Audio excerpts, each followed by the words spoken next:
안녕하세요. 얼마 전 남자친구에게 파혼을 말한 30대 초반의 여성입니다. 이혼보다는 파혼이 낫다는 말을 몇 번씩 가슴에 새기고 있기는 하지만 그래도 말로만 듣던 파혼을 하게 되었다는 게 남보기 부끄럽고 부모님께 죄송스럽고 그렇네요. 그리고 파혼을 하게 된 이유가 남자친구는 어이가 없다며 남들한테 이야기 한번 해보라고 저만 욕먹을 거라는데 저는 그렇게 생각하지 않거든요. 그래서 익명의임을 빌려 여러 사람들의 의견을 듣고 정말 제가 오버액션을 한 거라면 파혼과는 별개로 남자친구와 남자친구 부모님께 사과드릴 생각이에요. 하지만 제가 맞는 거라면 어떻게든 정식으로 사과를 받아내고 싶을 뿐입니다. 저보다 2살 많은 남자친구와는 지인의 소개로 만났습니다. 그런데 사실 저만 놓고 이야기하자면 결혼이 그렇게 급했던 것도 아니었고 하고 싶었던 것도 아니었거든요. 하지만 그럼에도 불구하고 남자친구를 소개받았던 건 바로 부모님의 성화 때문이었어요. 저는 시골 깡촌에서 태어나 대학교 때문에 서울로 올라왔고 저희 부모님은 일평생 농사만 짓던 분들이세요. 그렇다 보니 아무래도 사고방식은 저희 할머니 세대랑 비슷하리만큼 보수적이셨습니다. 비혼이니 딩크니 그런 건 말도 안 되는 소리였고 여자 나이 32은 이미 홍기를 넘어섰다고 생각하실 정도로요. 그래서 제가 누구라도 사귀지 않으면 당신들이 나서서 중매라도 서실 기세였다니까요. 그리고 그런 찰나에 지인이 괜찮은 사람이 있다며 한번 만나보라고 했기에 성사된 자리였습니다. 아무튼 그래서 제 나이도 있고 부모님의 성화도 있고 하여 남자친구를 소개받았는데 남자친구는 하루빨리 결혼을 하고 싶어 안달난 게 눈에 보일 정도였어요. 그리고 사정이 그렇다 보니 연애 내내 저보다는 남자친구 쪽에서 마음이 급해서인지 더 적극적으로 나왔던 게 사실이에요. 그리고 이런 말이 어떻게 들릴까 싶지만 여자 입장에서 그것도 저는 연애도 많이 안 해봤기 때문인지 적극적인 남자친구가 싫지 않았습니다. 하지만 연애 1년 만에 남자친구가 결혼 이야기를 꺼낼 거라곤 미처 생각하지 못했지요. 프로포즈를 받고 솔직히 말해서 드라마 속 여주인공들처럼 기쁨의 눈물을 흘릴 만큼 감동을 했다던가 그렇진 않았어요. 다만 사귀는 동안 큰 문제가 없었고 그렇다 보니 굳이 거절을 하고 다른 사람을 만나야겠다는 필요성을 느끼지 못했지요. 그래서 남자친구의 프로포즈를 받아들였고 이후로는 물 흘러가듯 일이 진행되어 순식간에 양가 부모님까지 만나 뵙고 결혼 허락을 받는 상황이 되었네요. 처음 시댁에 갔던 날이었습니다. 그리고 지금에서야 돌이켜 생각해보면 이때 시부모님이 특이하셔도 너무 특이하신 분들이란 걸 눈치챘어야 했어요. 하지만 당시에는 어쨌든 남자친구와 결혼하게 되면 저에게는 시부모님이 되실 분들이란 생각에 그분들께 잘 보여야겠단 마음이 컸거든요. 제가 결혼이 간절했던 것은 아니지만 그래도 여자로서 어려서부터 보고 들은 바가 있었으니 웬만하면 시부모님하고 가깝게 잘 지내는 그런 며느리가 되고 싶었달까요. 그래서 조금이라도 좋은 인상을 드리고 싶었고 그렇다 보니 긴장도 많이 하게 되더라고요. 솔직히 제 스스로의 모습만 검열하느라 시부모님이 어떤 분들인지는 미처 눈여겨볼 생각조차 못했던 게 사실이에요. 그저 제가 방금 제대로 대답을 한 건지 뭐라도 실수를 하진 않았는지 그런 데만 온 신경을 곤두세우느라 바빴으니까요. 그런데 저희 부모님까지 모시고 상견례를 하면서 비로소 이 결혼을 하는 게 맞는 건가 하는 의구심을 조금씩 갖게 되었습니다. 일단 저희 부모님은 농사 때문에 서울에 자주 오시는 분들이 아니었고 오신다고 해도 며칠씩 있다 가실 상황이 못 되었어요. 그렇기에 오신 김에 식사만큼은 맛있고 좋은 곳으로만 모시고 다닐 생각이었지요. 그래서 상견례 자리도 호텔 레스토랑으로 장소를 잡았던 거고요. 그런데 상견례 당일날 남자친구 부모님이 저더러 부모님은 평소에 드시던 대로 드셔야 하는 거 아니냐면서 괜히 당신들 수준에 맞추다가 저희 부모님 탈이라도 나면 어쩌냐는 거예요. 그리고는 당신이 무슨 재밌는 말이라도 한 것 마냥 웃으시는데 솔직히 저는 제가 꼬인 건지 시부모님이 하신 말씀이 꼭 저희 부모님을 무시하는 말처럼 들리더라고요. 그리고 그걸 가만히 참고 넘어갈 제가 아니었습니다. 그래서 단도직입적으로 지금 어머님 아버님이 무슨 말씀을 하시는 건지 모르겠다고 저희 부모님이 평소에 어떻게 뭘 드시는지는 아시냐고 물었어요. 사실 제가 처음 인사를 드리러 갔을 때만 하더라도 그런 자리가 처음이기도 하고 그래서 제가 남자친구 부모님이 듣기 거슬리는 이야기를 하셔도 미처 제대로 대응하지 못하고 넘어간 순간순간이 있었지만 이번만큼은 저도 아니고 저희 부모님을 상대로 선 넘는 발언을 하셨으니 가만히 있어서는 안 되겠다 싶었지요.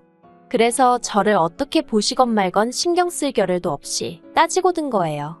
그리고 제 그런 모습을 보더니 남자친구가 테이블 밑에서 참으라는 식으로 저를 쿡 찌르더니 나름대로 분위기를 환기시키겠다는 의도였는지 저희 부모님이 계시는 지역에서 드시는 음식이 훨씬 건강에 좋을 텐데 괜히 서울 음식 드시고 탈나는 거 아니냐는 자기 부모님은 순전히 걱정하는 마음으로 하신 소리라는 말도 안 되는 변명을 하더라고요. 그리고 남자친구의 어설픈 넉살에 저는 더 화가 나서 당장이라도 부모님을 모시고 그 자리를 벗어나고 싶었어요. 그런데 저희 어머니가 저한테 가만히 있으라는 식으로 몇 번이나 눈치를 주셔서 한 번은 참고 넘어갈 수밖에 없었네요. 그리고 어색한 분위기에서 이런저런 대화가 오가다가 저희가 결혼하게 되면 신혼집이라던가 혼수나 예단은 어떻게 할 건지에 대해서 얘기가 나왔습니다. 솔직히 돈 이야기라는 게 껄끄럽기는 해도 결혼할 사이라면 응당 몇 번이고 주고받을 수밖에 없는 이야기잖아요. 그런데 도통 남자친구 쪽에선 먼저 말문을 열지 않았기에 하는 수 없이 저희 아버지가 먼저 말씀을 꺼내셨어요. 하지만 남자친구 부모님은 대답 대신 먼저 저희더러 얼마나 해줄 수 있냐고 되묻는 게 아니겠어요. 그리고 그런 남자친구 쪽 반응에 약간은 의아했지만 그래도 남자친구에게 들은 이야기가 있었기 때문에 크게 당황치는 않았습니다. 평소에 남자친구는 자기가 모아둔 돈이 5천 정도 있고 부모님께서 1억 정도는 해줄 수 있다는 식으로 입버릇처럼 말해왔으니까요. 그리고 저는 순진하게도 남자친구의 말을 고지곳대로 믿었기 때문에 저희 부모님에게도 이 정도 해주실 거라고 귀뜸을 해놓은 상황이었으니 저희 부모님도 이미 어느 정도는 생각해놓은 금액이 있으셨어요. 그래서 저희 아버지가 저희는 1억 정도 생각하고 있다고 대답하셨습니다. 그런데 찰나지만 남자친구 아버님이 보이신 표정이 솔직히 되게 기분이 나빴어요. 약간 뭐랄까, 네가 1억을 해줄 수가 있다고? 정말? 하며 못 믿겠다는 식이었거든요. 그리고 제 느낌은 착각이 아니었습니다. 왜냐하면 뒤이어 질문하시기를 아니 농사를 얼마나 크게 지내시길래 1억을 턱하니 말씀하시냐며 그거 농사라는 게 나이 들면 짓기도 어렵고 그러다 늙어서 애들한테 아쉬운 소리하고 살면 어쩌려고 그러냐. 막말로 남자친구 아버님이 그런 걸 왜 신경 쓰시는 건지 이해도 안 되고 설령 정말 걱정이 되었다고 한들 왜 이 자리에서 그런 소리를 하시나 싶을 만큼 무례한 태도를 보이셨거든요. 그리고 저도 모르게 발끈해선 저희 집 재산은 염려치 않으셔도 되고 지금도 농사를 지으시는 건 아직 건강하신데 아무것도 안 하는 건 성격에 맞질 않으셔서 그냥 하고 계신 거라고 질러버렸어요. 그랬더니 친정아버지가 당황하신 듯 웃으시면서 저더러 어른들 이야기하는데 왜 나서냐고 저를 말리시더니 저희 딸이지만 성격이 이렇게 왈가닥이라고 잘 부탁한다고 하시는 거예요. 사실 저희 부모님은 두 분 다 앞에서 말한 대로 무척이나 보수적이셨고 그렇다 보니 딸 가진 부모가 죄인이다. 약간 그렇게 생각하시는 면도 없잖아 있으셨거든요. 그리고 당신들이 잘해야 남자친구 부모님 그러니까 저희 부모님 입장에선 예비사돈이죠. 예비사돈들이 저를 예쁘게 봐줄 거 아니냐며 상견례가 진행되는 내내 무척이나 저자세로 나가시대요. 휴, 솔직히 자식된 입장에서 그런 부모님의 모습을 보고 있는 건 꽤나 괴롭고 불편한 일이었습니다. 그래서 그렇게 안 하셔도 된다고 몇 번이나 말씀드렸지만 이게 다 나중에 저 편하라고 그런 거라며 당신들은 괜찮다고 하시는데 도대체 자식이 딸인 게 무슨 문제라고 저러시나 싶어서 제 부모님이지만 얼마나 답답하고 속상하던지요. 하지만 정말 저를 더 괴롭게 한 건 이 상황이 당연하다는 듯 받아들이고 있는 남자친구와 남자친구의 부모님이었네요.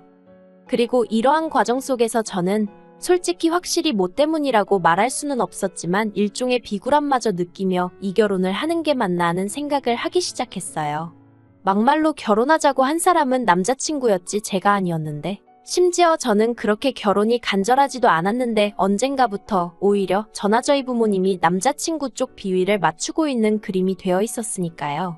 그리고 이런 와중에 정말 제 마음을 돌아서게 한 일이 발생했습니다. 상견례가 끝나갈 무렵 남자친구 아버님께서 저희 부모님더러 언제 한번 놀러가도 되냐고 물으시더라고요. 그리고 저희 부모님은 그게 사람들끼리 의뢰 언제 한번 시간 날 때 밥이나 먹자 하는 인사 같은 말이라고 생각하셨던 모양이에요. 사실 그렇잖아요. 아직 정식으로 결혼을 한 것도 아닌데 놀러 온다 소리를 하겠으며 설령 했다고 한들 듣는 사람 입장에서도 정말 진지하게 받아들이는 경우는 별로 없잖아요. 그래서 저희 부모님도 그렇게 하시라고 의뢰껏 대답을 하셨어요. 그러자 남자친구 아버님이 집요하게 주소라던가 그런 걸 물어보시는데 그땐 나중에 들은 말이지만 저희 부모님도 좀 황당하셨답니다. 하지만 이미 와도 된다고 한마당에 주소를 안 주기도 그래서 주소며 이것저것 알려드렸다는 거예요. 그런데 황당한 상황은 그게 다가 아니었습니다. 상견례 자리를 가진 이후로 일주일도 지나지 않았을 무렵 남자친구가 저더러 그때 자기 아버지가 저희 부모님 댁에 놀러 가겠다고 했던 거 기억나냐면서 그래서 이번 주말에 가시겠대라고 말을 전하더라고요. 제가 황당해서 정말 가신다고 그랬냐니까 저더러 속고만 살았냐는데 그래서 지금 한창 농사 때문에 바쁘실 시기이고 그리고 아직 우리 식도 안 올리지 않았냐. 그러니까 아버님께 잘 말씀드려서 못 가시게 해달라고 했어요. 그랬더니 남자친구 안색이 어둡게 바뀌더니 이럴 줄 알았다면서 저더러 솔직히 말해보랍니다. 자기나 자기 부모님한테 뭐 거짓말한 거 없냐고요. 그리고 뜬금없는 이야기를 하는 남자친구의 태도에 당황한 제가 그게 무슨 소리냐고 내가 무슨 거짓말을 하냐고 되물었습니다.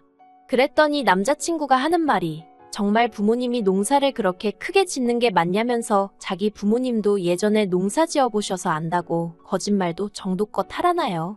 그리고는 덧붙이기를 아버님이 저희 부모님 댁에 놀러 가시겠다고 하신 것도 진심이 아니라 제 반응을 보려고 떠보신 거랍니다.